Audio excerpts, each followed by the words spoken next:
ไปว่ายน้ำกับพายุนมานาทีหรือว่าวัวทะเลค่ะตอนนี้นะคะมินอยู่ที่รัฐฟลอริดาที่ประเทศสหรัฐอเมริกานะคะอยู่ที่คริสตัลริเวอร์ค่ะเพราะว่าตอนนี้นะคะช่วงอากาศหนาวๆนี่นะคะดูเธอนะคะตัวมานาทีเขาก็จะย้ายจากอ่าวเม็กซิโกเพื่อจะเข้ามาที่แหล่งน้ำจืดที่คริสตัลริเวอร์นี่ค่ะก็เดี๋ยวเราจะขึ้นรถนะคะแล้วเราก็จะไปว่ายน้ำกับมานาทีกันเลยค่ะไปค่ะ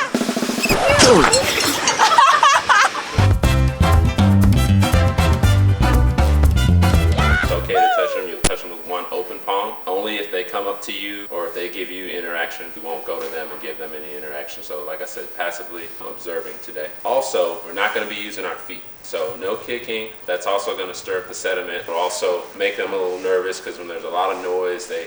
kind of get a little nervous and they want to swim away. So we don't want them to swim away. We want them to swim to us. We'll have a fun time today. So that's why we're here to have fun, right? Yay! ตอนนี้นะคะเรามาถึงจุดที่จะว่ายน้ำกับพายุมานาทีแล้วนะคะเราจะว่ายอยู่ในบับเบิ้ลตรงนั้นนะคะเพื่อที่ว่าเราจะได้ไม่ไปรบกวนมานาทีค่ะ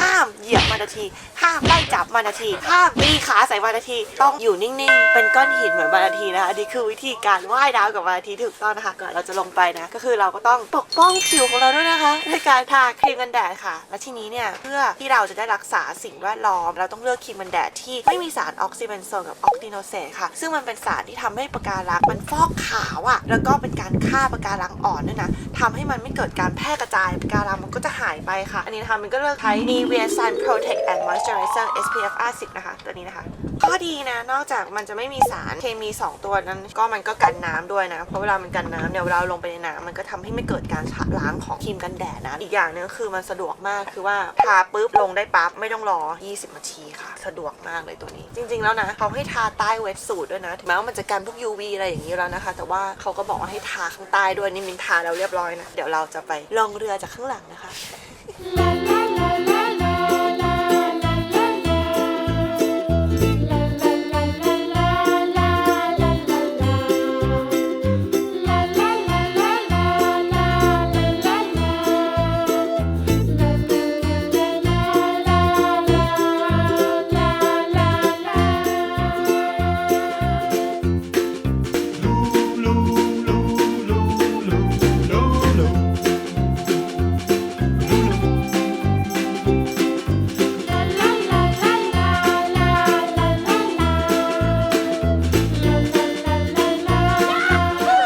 มาแล้วนะคะดาวมาก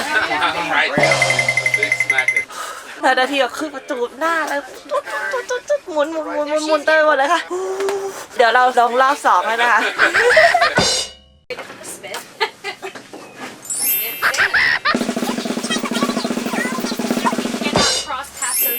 ก่อนที่เราจะลงไปเรามาเรียนรู้กับมานาทีนิดนึงนะคะมานาทีนะหรือพยูนมานาทีเนี่ยเป็นสัตว์เลี้ยงลูกด้วยนมนะคะมีขนาดประมาณ5 เมตรนะคะซึ่งตัวมันจะใหญ่จริงๆแล้วมันไม่ได้อ้วนนะคะมันคือแบบเครื่องข้างในเขาไม่ได้อ้วนจริงๆศัตรูอย่างเดียวของมานาทีนะคะก็คือมนุษย์เพราะว่ามานาทีมันจะเป็นสัตว์ที่ไม่หลบทางให้ใครคือถึงแม้ว่ามันจะเจอแบบจระเข้มันก็จะพุ่งชนจระเข้ก็จะหลบให้มันนะคะแต่พอว่ามันก็ใช้วิธีเดียวกันกับเรือค่ะมันทำให้มานาทีถูกเรือชนเยอะมากดังนั้นในเขตนี้นะคะที่ฟลอริดานะคะเขาก็เลยจะจำกัดความเร็วเรือเพื่อไม่ให้ชนมานาทีด้วยค่ะทำให้จำนวนมานาทีเนี่ยเพิ่มขึ้นเรื่อยๆด้วยนะคะนี่แหละค่ะก็เป็นแฟกต์เกี่ยวกับมานาทีแบบน่ารักอ๋อเรื่องอีกอย่างค่ะมานาทีมันญาติกับสัตว์ชนิดไหนรู้ไหมคะช้างค่ะสังเกตที่หางนะคะหางมันจะมีเหมือนเป็นเล็บเนี่ยค่ะปุ๊บ3 ถึง 4เล็บนะก็คือเหมือนเท้าช้างนั่นเองค่ะเราไม่ต้องรู้เลยหรอกเราอยากรู้เยอะเราก็ไปเซิร์ชวิกิพีเดียนะคะพินจะลงไปว่ายได้แล้วค่ะตรงนี้นะคะน้ำใสมากๆค่ะ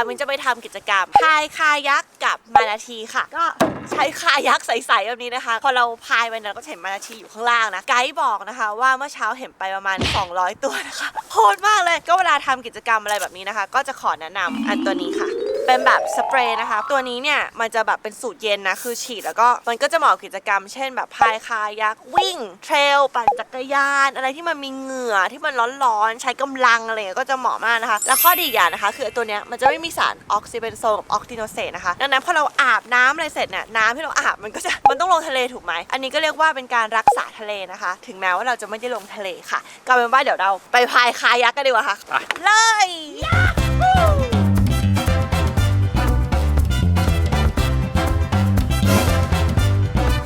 อันนี้นะคะก็กำลังพายคายักกันอยู่นะคะถามว่าเหนื่อยไหมก็เหนื่อยเมื่อยไหมเมื่อยเพราะว่าแขนก็ยังไม่หายดีจากการหักนะคะแต่ว่าโชคดีว่ารอบนี้ไม่ได้มาคนเดียวนะคะมีลูกพี่ลูกน้องที่เป็นคู่หูในตำนานมาด้วยนะคะคือชื่ออะไรคะ ดีครับ อายุเท่าไหร่คะ 37ครับ ตอนนี้โสดหรือเปล่าคะ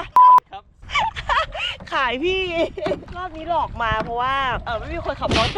มาอเมริกามินขับรถไม่เป็นนี่คือจบเลยนะก็เลยต้องบอกว่าพี่วดิตจะมาไหมคะมาสิคะแล้วทำไมเราคิดยังไงถึงมาครับ ถ้าไม่มานี่ก็คงไม่มีโอกาสมาแล้ว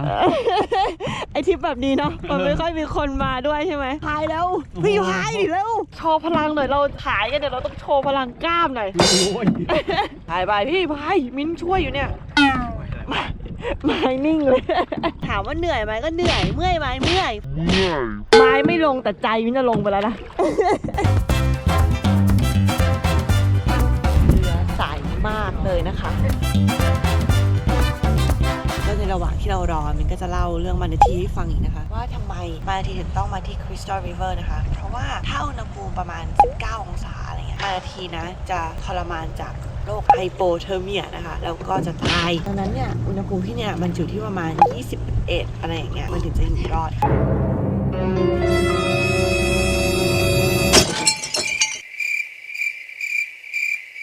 บอกเลยนะคะว่ามาตอนบ่ายเนี่ยคนก็ไม่มีเรือก็ไม่มีมานาทีก็ไม่มีค่ะไกด์บอกนะคะว่าเมื่อเช้าเห็นไปประมาณ200ตัวนะคะ